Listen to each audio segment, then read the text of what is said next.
আসসালামু আলাইকুম নমস্কাৰ মই বৰ্তমান উপস্থিত আছো হুজাই জিলাৰ দেৱস্থানৰ আলফালা একাডেমীত হয় আজি যি আলফালা একাডেমীত ৯তম প্ৰতিষ্ঠা দিৱস উদযাপন আৰু অভিভাৱক সন্মিলন আছে এই এক সুন্দৰ অনুষ্ঠানত আজি আমি এমএফ কমেডি গ্ৰুপে তিনিটা অভিনয় কৰিব আহিছো আৰু এই অভিনয়ৰে চাওক বেনাৰ লগাই থৈছে আজি তিনিটা নাটক কৰিম বাইকীয় শত্ৰু তাৰপিছত কৰিম অমানু আৰু কৰিম মদৰ পৰিণতি এয়া বেনাৰ লগাই থৈছে আপোনালোকক দেখুৱাই আছো এয়া আমাৰ বছ মইনুল হক চৌধুৰী আৰু লগতে হিবজুৰ বাই আছে আমাৰ পৰিচালক আৰু খলিল বাই আছে আৰু মই নিজেই আৰু নকুল বাই আৰু বিভিন্ন মানে যিসকলে মানে অভিনয় কৰিব আৰু আৰএছ দা আছে আমাৰ ইয়াতে চাওক বেনাৰ লগাইছে সুন্দৰকে মানে বেনাৰ লগাই থৈছে আমি তিনিটা নাট কৰিম আজি আশা কৰো ভাল হ'ব নাটখিনি মই এই দেখুৱাম আপোনালোকক হুজাই জিলাৰ দেৱস্থানৰ আলফালা একাডেমীৰ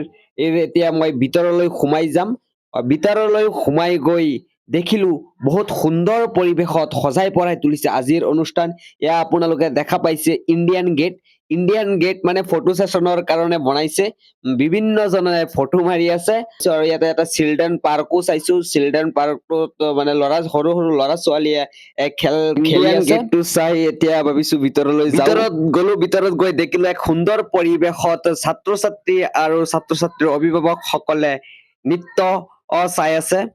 ভিতৰলৈ যোৱাৰ পিছত আমি নাট কৰিলো নাট কৰাৰ পিছত আমাক সম্বৰ্ধনা জনোৱাৰ মুহূৰ্ত এক সুন্দৰ মুহূৰ্ত তাৰ পিছত আমি অলপ বাহিৰলৈ ওলাই আহিলো আৰু এটা নাট আছে কৰিবলৈ আমি দুটা নাট কৰিলো অলপ বাহিৰলৈ ওলাই আহিলো ইয়া আমাৰ টিম আছে ইয়া আগতে বেনাৰ লগোৱা আছে মই কলো মই নাটক কৰাৰ আগমুহূৰ্তত মইনুল ছাৰৰ লগত জমনি কৰিলো হিবজুৰ বাইৰ লগত অলপ জমনি কৰিলো আৰু নকুল বাইৰ লগত কৰিলো খলিল বাই আছে আমাৰ আৰএছ দা আছে জমনি অলপ কৰিলো এতিয়া আমি কথা পাতিম যাৰ কাৰণে আমি ইমান এটা সুন্দৰ অনুষ্ঠানত নাট প্ৰদৰ্শন কৰিব পাৰিলো আমি সেই ব্যক্তিজনৰ লগতে কথা পাতিম নিশ্চয়কৈ বিশেষকৈ সুন্দৰ অনুষ্ঠানৰ লগত আৰু অধিক অলংকাৰ আহি পৰিছে আপোনালোকৰ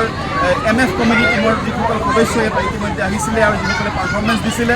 আমি নথৈ আনন্দিত হৈছোঁ তেওঁলোকক যে ৰাইজে আদৰি ল'ব তাৰ কাৰণ হ'ল এইটো যে তেওঁলোকৰ ৰচিত নাটকসমূহত আচলতে একদম সমাজৰ সকলো স্তৰতে হৈ যোৱা ঘটনাৰাজিৰ ওপৰত জড়িত গতিকে যোনবোৰ মানুহৰ অন্তৰ চুই যাব আৰু যোনবোৰে মানুহৰ মাজত এটা সজাগতা সৃষ্টি কৰিব মূল কথাটোৱে হ'ল এইটো যে অভিনয়ৰ জৰিয়তে নাটকৰ জৰিয়তে কোনো ব্যাধি তেওঁলোকে প্ৰচাৰ কৰা নাই তেওঁলোকে যদি কৰিছে তেন্তে ট্ৰিটমেণ্ট কৰিছে সমাজত ভৰ্তি কৰা অপৰাধীৰ ওপৰত ৰচিছে এই ৰচনাবোৰ আৰু যোনবোৰৰ উপনীত হ'ব লাগে আৰু প্ৰত্যেকটো অনুষ্ঠানতে এই যোনবোৰ অনুষ্ঠান আজি আমি ইয়াত উপভোগ কৰিলোঁ এইবোৰ অনুষ্ঠান সন্তুষ্ট হ'ব লাগে তেতিয়াহে সমাজত বাৰ্তা যাব তেতিয়াহে সমাজত এটা জোৱাৰ উঠিব ফলকনি সৃষ্টি হ'ব যে সমাজ সলনি হ'বলৈ কি কৰিব লাগে এইখিনি বিশেষকৈ আমাৰ মইনুল হক চৌধুৰী ছাৰ এগৰাকী শিক্ষক আৰু শিক্ষকৰ কৰ্মই হ'ল সমাজ সচেতনতামূলক ৰচনাৰাজি কৰা আৰু ছাৰৰ মাজত এই ৰচনাৰাজিৰ সৃষ্টি আমি দেখিবলৈ পালোঁ ছাৰৰ সহযোগীসকলৰ দ্বাৰা ধন্যবাদ জ্ঞাপন কৰিছোঁ ছাৰলৈ ছাৰৰ সহযোগীসকললৈ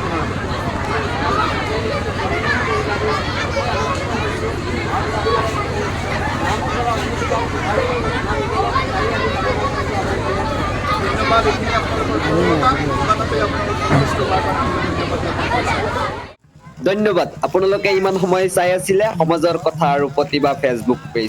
পেজটো ফলো কৰিব